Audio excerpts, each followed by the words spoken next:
Pendahuluan kepada pasal 9. Injil air dan roh untuk bangsa Israel dan orang-orang bukan Yahudi. Mengapa Paulus mengatakan bahwa ia sangat sedih dan hatinya berduka karena kaum sebangsanya? Itu karena Paulus memiliki harapan bagi kaumnya, begitu ia mengasihi mereka sehingga ia rela terkutuk dan terpisah dari Kristus demi mereka. Menurut kedagingannya, ia sungguh-sungguh ingin agar kaum sebangsanya diselamatkan. Di zaman ini, kami sangat tertarik untuk memberitakan Injil air dan roh ke seluruh dunia. Memberitakan Injil ini adalah kehendak Allah yang terbesar dan juga tujuan yang paling penting bagi orang percaya yang dilahirkan kembali.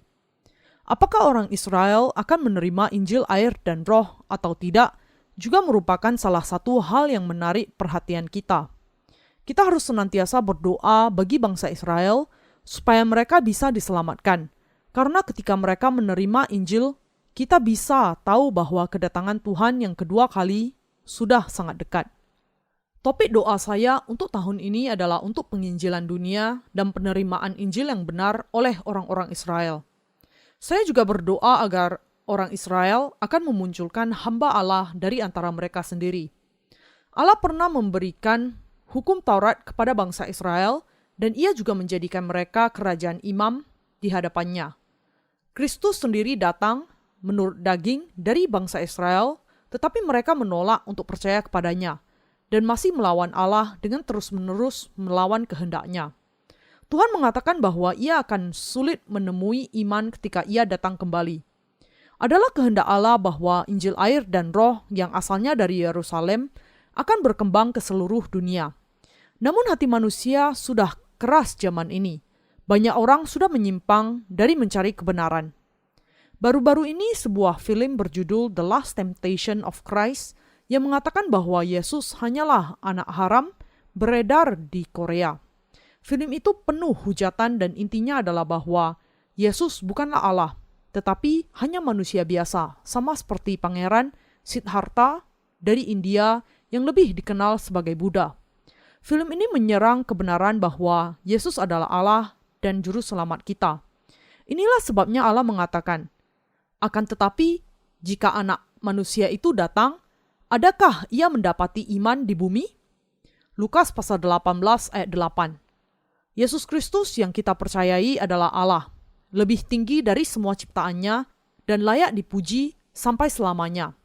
Dilahirkan di Israel, ia menanggung segala dosa manusia dengan dibaptiskan oleh Yohanes, mencurahkan darah dan mati di kayu salib, bangkit kembali dari antara orang mati pada hari yang ketiga, dan menjadi juru selamat bagi semua yang percaya kepadanya. Tuhan yang menjadi kebenaran Allah membebaskan kita dari dosa-dosa kita dengan membenarkan mereka yang percaya kepadanya. Paulus mengatakan bahwa seberapapun banyaknya orang Israel, keturunan Abraham, mereka yang bisa menjadi anak-anak Allah hanyalah yang percaya kepada Yesus. Bangsa Israel akan menghadapi banyak ujian dan pencobaan di masa depan. Kehendak Allah adalah bahwa beberapa di antara mereka akan percaya kepada Tuhan sebagai juru selamat mereka. Meskipun Tuhan kita sudah menghapus segala dosa termasuk dosa-dosa bangsa Israel, mereka masih menolak untuk percaya kepada Yesus sebagai juru selamat mereka. Apakah Anda lemah? Beberapa di antara kita mungkin lebih lemah atau lebih kuat dari yang lain. Tetapi di hadapan Allah kita semua penuh kelemahan. Kita bisa menjadi anak-anak Allah yang merdeka dari dosa hanya dengan percaya bahwa Tuhan kita datang ke bumi ini, menanggung segala dosa di atas bahunya dengan baptisannya, dan dihakimi serta dihukum menggantikan kita di kayu salib. Kita harus memuji dan percaya kepada kuasa Allah yang menjadikan kita umatnya, bebas dari dosa. Tuhan kita memang sungguh hebat. Beberapa orang mengira bahwa semua ada karena manusia. Sebagai contoh, mereka berpikir bahwa hukum dibuat oleh manusia dan ada untuk manusia. Namun kita harus menyadari bahwa tidak semua berasal dari manusia. Segala sesuatu hanya bisa terjadi karena kehendak Allah. Allah menciptakan dunia ini dan seluruh alam semesta. Bahkan hukum buatan manusia yang memimpin kita adalah didasarkan dalam esensinya kepada kehendak Allah. Karena Allah bekerja dalam segala sesuatu dan segala sesuatu terjadi sesuai dengan kehendaknya, kita harus menemukan kebenarannya dalam segala sesuatu. Ketika kita lemah, ketika kita melakukan dosa terhadap Allah, dan ketika kita terputus darinya karena keberdosaan kita, Allah berjanji mengutus Yesus Kristus kepada kita. Ia menggenapi janjinya dengan inkarnasi Yesus dan baptisannya, yang melaluinya ia membebaskan kita dari segala dosa dunia. Sekarang, ketika Injil air dan roh tersebar ke seluruh penjuru dunia, rencana dasar Allah akan digenapi. Ketika kita memandang kepada berbagai peristiwa dunia terjadi, kita bisa melihat bahwa Amerika Serikat dan Israel berada di pusatnya. Saya percaya bahwa tanpa campur tangan Allah, perang dunia yang lain besar kemungkinannya terjadi. Ketika World Trade Center runtuh, pengaruhnya yang sangat luar biasa dirasakan ke seluruh dunia. Kalau dunia ada di dalam peperangan lagi, di zaman dan waktu ini, apa yang akan terjadi dengan kita? Kita pasti tidak akan bisa pulih dari perang dunia lagi. Bahkan alam tidak bisa pulih dari kehancuran total oleh kita. Saya harap agar Anda akan berdoa supaya bisa memberitakan Injil air dan roh ke seluruh dunia dalam kedamaian. Kekhawatiran kita adalah bahwa tanpa kedamaian di dunia, kita mungkin tidak akan bisa melakukannya. Kita semua harus berdoa untuk kedamaian dan berjuang untuk menghapuskan peperangan dan teroris. Tidak ada agama buatan manusia yang bisa menghapuskan dosa manusia. Hanya Yesus Kristus dan Dia saja yang bisa membebaskan kita dari segala dosa. Hanya melalui baptisannya oleh Yohanes dan darahnya di kayu salib, dosa-dosa kita bisa dihapuskan dan dihakimi. Berkat ini diberikan kepada mereka yang percaya kepada kebenaran Allah. Satu-satunya cara kita bisa dibebaskan dari dosa-dosa kita adalah dengan percaya kepada baptisan dan darahnya. Tidak ada cara lain. Kita tidak dikuduskan dengan ritual doa pertobatan, seperti yang dilakukan oleh banyak agama. Namun satu-satunya cara pengudusan dosa-dosa kita adalah dengan percaya kepada kebenaran Allah yang sudah membebaskan kita dari segala dosa kita secara lengkap dan penuh melalui inkarnasi Yesus yang menanggung segala dosa kita dengan baptisan dan kematiannya di kayu salib. Kita diselamatkan dari segala dosa dengan percaya kepada Injil air dan roh. Kebenaran ini harus diwartakan ke seluruh penjuru dunia. Kita harus mengetahui bahwa dosa-dosa orang Israel dan orang-orang bukan Yahudi adalah karena tidak percaya kepada kebenaran ini. Semua orang harus percaya kepada Injil, air, dan roh. Kedua bangsa itu, orang Israel dan orang-orang bukan Yahudi, tidak bisa tidak melanjutkan melakukan dosa selama hidup di dunia ini. Tetapi Tuhan kita membereskan segala dosa itu sekali untuk selamanya dengan baptisannya. Adakah kebenaran yang lebih sederhana dan lebih jelas dibandingkan dengan kebenaran baptisan Yesus dan darahnya di kayu salib? Mengapa Yohanes membaptiskan Yesus? Ia dibaptiskan oleh Yohanes dan disalibkan supaya ia bisa sekali untuk selamanya membereskan segala dosa kita. Dengan tidak percaya kepada kebenaran ini atau menerimanya ke dalam hati mereka, manusia berjalan menuju kepada kehancuran mereka sendiri karena dosa-dosanya. Baptisan yang diterima Yesus, demikianlah, Matius pasal 3 ayat 15, menggenapi segala kebenaran. Kata demikianlah adalah hutos dalam bahasa Yunani yang berarti dengan cara ini paling tepat atau tidak ada cara lain kecuali ini. Kata ini menunjukkan bahwa Yesus dengan tidak bisa dibatalkan lagi menanggung segala dosa manusia ke atas dirinya melalui baptisan yang diterimanya dari Yohanes. Karena Yesus menanggung segala dosa dunia dengan dibaptiskan oleh Yohanes, ia bisa menanggung kayu salib dan mencurahkan darahnya bagi kita. Kita harus mengerti bahwa inilah kebenaran pengudusan yang dengannya semua umat manusia bisa ditebus dari segala dosanya. Tuhan berkata kepada kita, "Jikalau kamu tetap dalam firman-Ku, kamu benar-benar adalah murid-Ku, dan kamu akan mengetahui kebenaran, dan kebenaran itu akan memerdekakan kamu." Yohanes pasal 8 ayat 31-32. Baptisan Yesus dan darahnya adalah kebenaran Allah yang membebaskan kita dari segala dosa kita. Itu sepenuhnya didasarkan kepada firman Allah yang tertulis. Kebenaran pengudusan akan bertahan dengan Injil, air, dan roh sampai selamanya. bahwa Allah Bapa memutuskan untuk menguduskan orang berdosa dengan baptisan Yesus dan darahnya di kayu salib untuk kehendaknya. Ketika kita percaya kepada baptisan dan darahnya bagi penebusan kita, kita percaya kepada apa yang ditetapkan Allah bagi kita. Dosa-dosa kita dihapuskan hanya kalau kita percaya kepada kebenaran air dan roh. Kalau Anda percaya saat ini juga kepada baptisan Kristus dan darahnya di kayu salib, kebenaran pengudusan, sebagai penebusan Anda, maka Anda akan sekarang juga dibenarkan. Jika sebaliknya Anda tidak percaya, maka Anda masih tetap orang berdosa. Karena semua orang telah berbuat dosa dan kehilangan kemuliaan Allah. Roma pasal 3 ayat 23, kita bisa diampuni dari segala dosa kita dan menjadi anak-anak Allah hanya dengan percaya kepada Yesus Kristus sebagai juru selamat kita. Tidak ada alasan mengapa seseorang tidak bisa percaya kepada kebenaran Injil air dan roh. Tidak ada seorang pun yang tidak membutuhkan Injil penebusan ini. Semua orang membutuhkannya. Mengapa ada orang yang tidak mau percaya kepada hal itu ketika kebenaran Injil air dan roh begitu jelas dibukakan di hadapannya? Kalau bukan karena ketidakmauannya dibasuh dari dosa-dosanya? Banyak orang di dunia ini yang menerima Injil air dan roh dan mewartakannya untuk semakin menyebarkannya. Beberapa bahkan sudah meminta menjadi sukarelawan untuk menjadi distributor untuk buku-buku kami. Kalau Anda bisa dibebaskan dari dosa-dosa Anda hanya dengan percaya kepada darah di kayu salib, maka semua orang di dunia ini akan dibenarkan, bebas dari dosa. Kalau orang hanya percaya kepada darah di kayu salib, orang itu masih akan terus melakukan dosa meskipun berulang kali menaikkan doa pertobatan setiap hari, karena doa seperti itu memang rutin, menjadi kebiasaan dan hanya tindakan ritual keagamaan. Kalau Anda berusaha menghapus segala dosa dengan menaikkan doa pertobatan, maka Anda justru melakukan dosa besar di hadapan Allah, karena Anda melakukan tindakan merendahkan kebenaran Allah yang digenapi bukan oleh usaha Anda, tetapi hanya oleh baptisan Yesus dan pengorbanannya di kayu salib, yang melaluinya Yesus menghapus segala dosa Anda dan dihukum menggantikan Anda.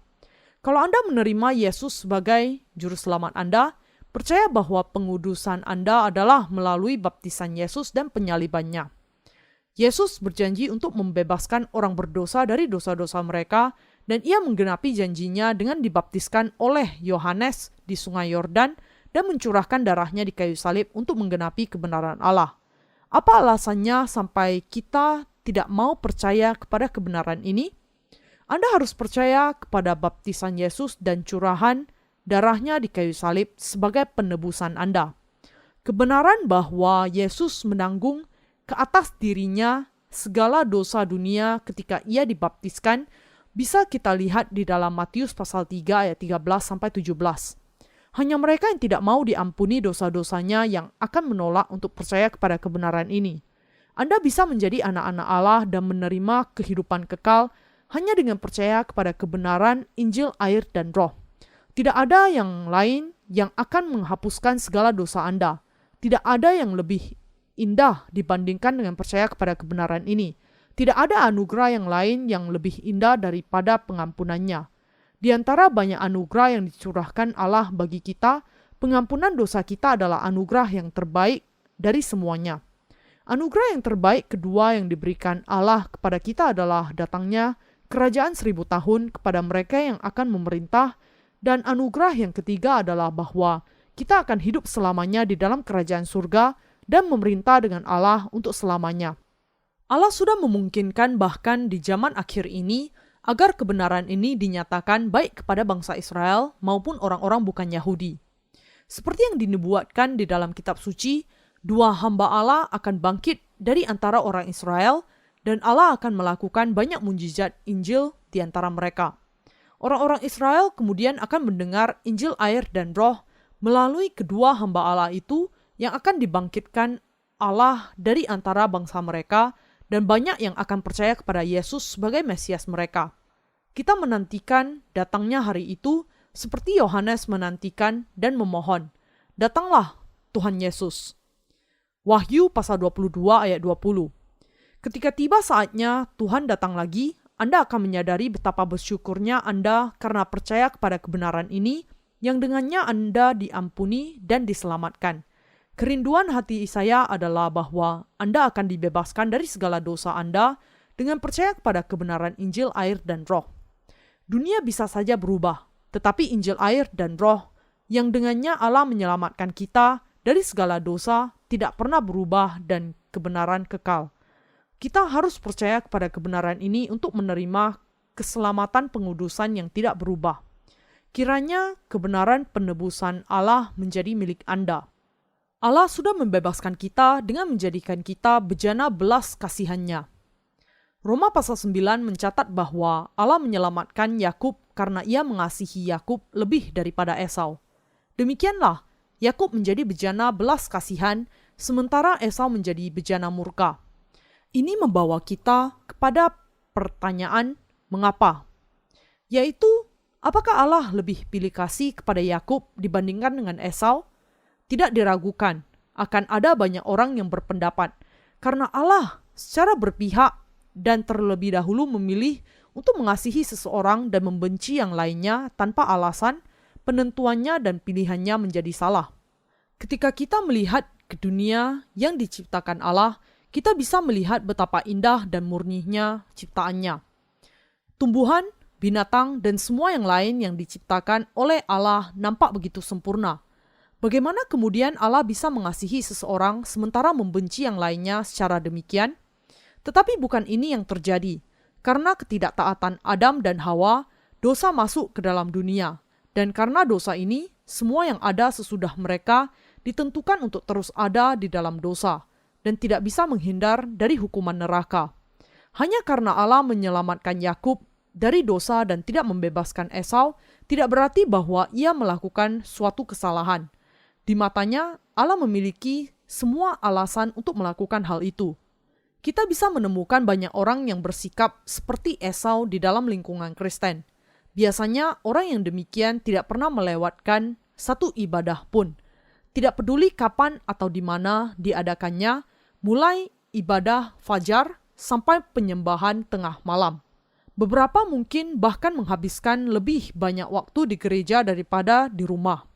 Bolak-balik dari bekerja ke gereja, tidak ke rumah.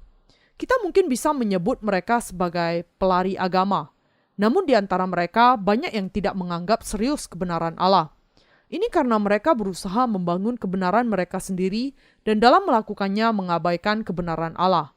Bahkan mereka yang mengabaikan kebenaran Allah masih ingin masuk surga dan diampuni dosa-dosanya.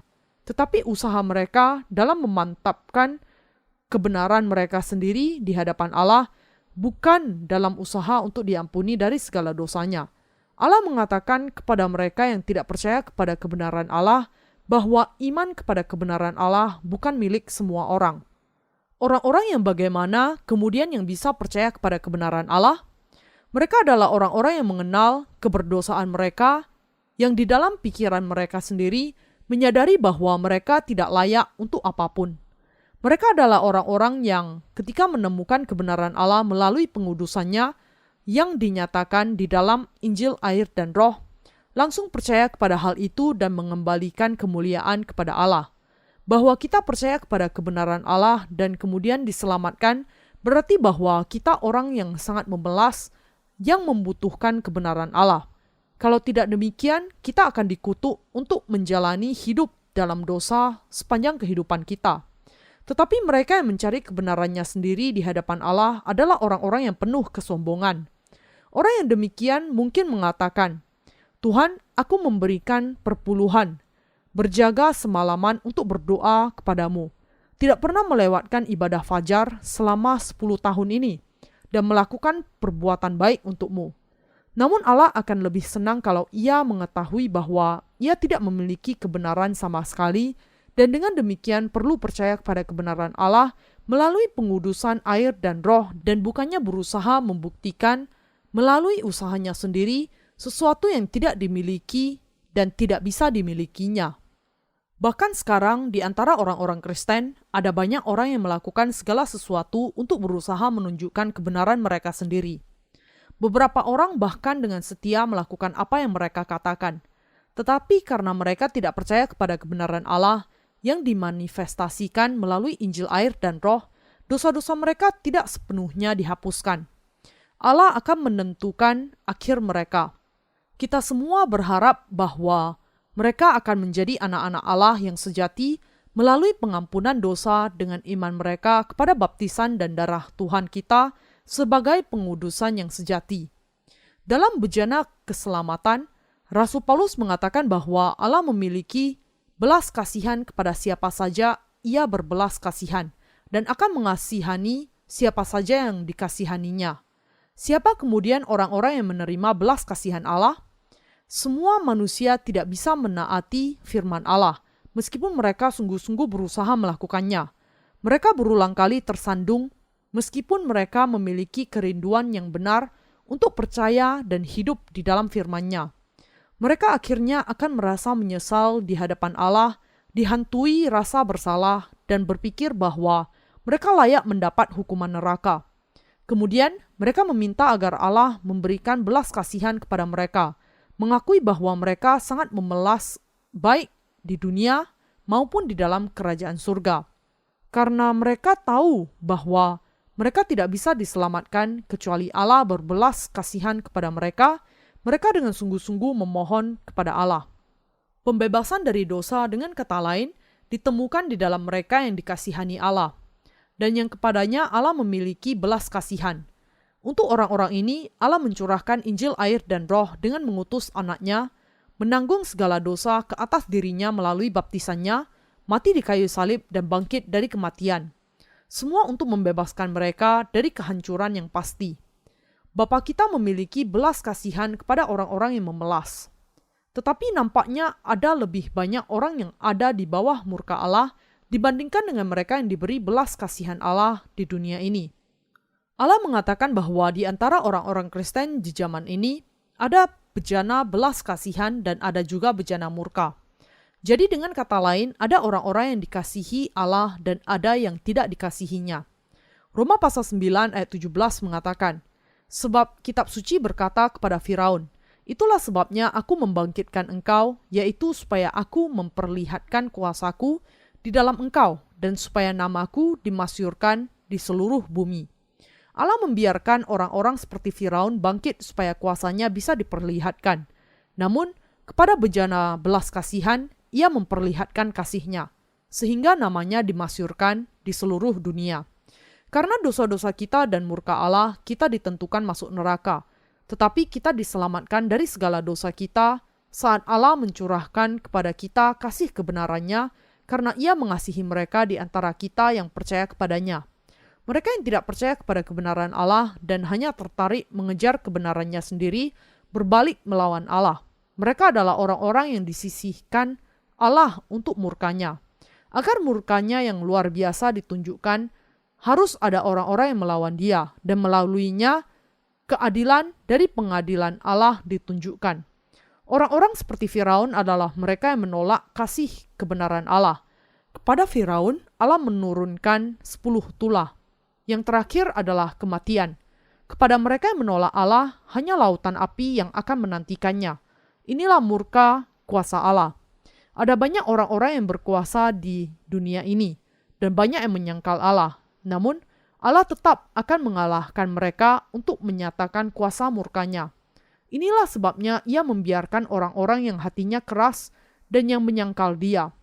Yang penting bagi kita kemudian adalah bagaimana kita bisa menjadi bejana belas kasihannya, karena dengan itu kita bisa percaya kepada kasih kebenaran Allah. Kita tidak memiliki apapun untuk ditunjukkan kepada Allah. Bahkan kita lahir untuk percaya kepada kasih kebenaran Allah. Alkitab mengatakan kepada kita mengenai kisah seorang pemungut cukai dan seorang Farisi yang berdoa kepada Allah. Allah mengasihani yang pertama, sementara tidak melakukan apa-apa untuk yang kedua. Orang-orang seperti pemungut cukai ini adalah orang-orang yang mengaku di hadapan Allah bahwa mereka tidak memiliki kebaikan dan kehilangan kemuliaannya, dan karena itu meminta belas kasihan Allah. Ada orang-orang yang mengenakan kasih kebenaran Allah, tetapi orang-orang seperti orang-orang Farisi terus-menerus menyombongkan apa yang sudah mereka lakukan bagi Allah.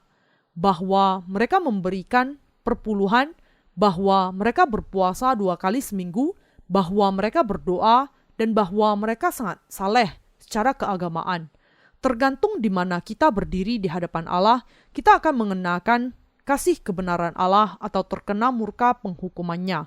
Kalau kita mengeraskan hati kita di hadapan Allah, dosa-dosa kita akan tetap tidak diampuni sampai selamanya.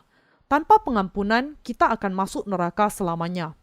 Injil air dan roh sudah diberitakan di seluruh dunia. Orang-orang yang masih belum diselamatkan adalah karena mereka mengeraskan hati. Tidak ada kebenaran di dalam diri manusia. Dan hanya dengan iman, kita bisa mengenakan kasih kebenaran Allah. Allah membenci mereka yang meski diciptakan Allah, menolak mengakui kebenarannya. Tetapi mereka yang percaya kepada Injil air dan roh, kebenaran Allah, semua akan dikasihi olehnya dan memiliki kehidupan kekal. Banyak orang Kristen di dunia sekarang ini hidup sebagai bejana murka di hadapan Allah. Inilah sebabnya kita perlu belajar dari kitab Roma apakah kebenaran Allah itu. Alasan mengapa Allah mengasihi beberapa dan yang lainnya tidak adalah karena beberapa percaya kepada kebenaran Allah sementara yang lainnya tidak. Inilah kebenaran yang ingin saya sampaikan. Yang dilakukan Allah kepada Yakub dan Esau itu benar. Di antara mereka yang percaya kepada Yesus, ada banyak yang ingin dikasihi Allah tanpa percaya kepada Injil air dan roh. Orang-orang ini seperti Esau, dan Allah akan menghakimi mereka sesuai dengan dosa-dosa mereka. Allah mengutus putranya untuk dibaptiskan oleh Yohanes, supaya menghapus segala dosa dunia sekali untuk selamanya. Apakah Anda percaya kepada kebenaran ini? Apakah Anda sungguh-sungguh percaya di dalam hati Anda? Kita akan sekaligus dilepaskan dari dosa-dosa kita ketika kita percaya kepada kebenaran Injil, air, dan roh, yang dengannya kebenaran Allah ditunjukkan. Yesus menanggung segala dosa dunia ini dan meletakkannya di bahunya. Mati di kayu salib dan dibangkitkan dari kematian, semua sekaligus, sehingga kita juga bisa sekaligus dibebaskan dari segala dosa kita. Tetapi kalau kita mencoba dikuduskan tanpa percaya kepada kebenaran Allah, kita akan berdosa di hadapannya. Kalau kita tidak percaya kepada kebenarannya, maka itu berarti bahwa Yesus Kristus akan harus dibaptiskan dan mati setiap hari bagi dosa-dosa kita. Apakah Allah di dalam hikmat-Nya yang tidak terbatas memilih cara demikian? Untuk membebaskan kita dari segala dosa kita, Allah mengutus anak-Nya sekali untuk dibaptiskan, disalibkan, dan bangkit bagi segala dosa kita hanya satu kali, sehingga Ia bisa menyelamatkan kita secara sempurna sekaligus. Allah kita adalah Allah kebenaran. Allah merencanakan pengampunan dosa kita di dalam kebenarannya. Allah tidak melenyapkan segala dosa kita hanya karena kita berdoa meminta pengampunannya setiap kali kita melakukan dosa. Namun, Ia menghapus segala dosa mereka yang sekaligus ditebus dengan percaya kepada kebenarannya sekali untuk selamanya. Kemudian, apa yang akan terjadi kepada dosa-dosa harian yang kita lakukan sesudah itu? Semua itu dibereskan ketika kita dengan penuh ucapan syukur menyembah Allah atas kebenarannya dan mengembalikan kemuliaan hanya kepadanya. Dari kacamata Allah, Yesus sekaligus menanggungkan ke atas dirinya segala dosa dunia dengan baptisannya, darahnya di kayu salib dan menanggung hukuman bagi kita, dan dengan demikian sekaligus menghapus segala dosa kita bagi keselamatan sempurna kita. Kasih kebenaran Allah sudah digenapi dari rencananya untuk melenyapkan segala dosa dunia sekaligus. Roma pasal 9 ayat 25 mengatakan, seperti yang difirmankannya juga dalam kitab Nabi Hosea, yang bukan umatku akan kusebut umatku, dan yang bukan kekasih, kekasih. Ya, Allah mengatakan bahwa Ia akan menyebut mereka umatnya, yang sebelumnya bukan umatnya, karena kebenaran Allah yang di dalamnya kita percaya bukan hanya teori, tetapi kenyataan. Kita dibebaskan dari segala dosa kita dengan percaya kebenarannya. Karena itu adalah kenyataan, mereka yang mengabaikan kebenarannya akan dibenci dan dihukum seperti Esau. Tidak ada seorang pun yang bisa membanggakan kebenarannya sendiri di hadapan Allah.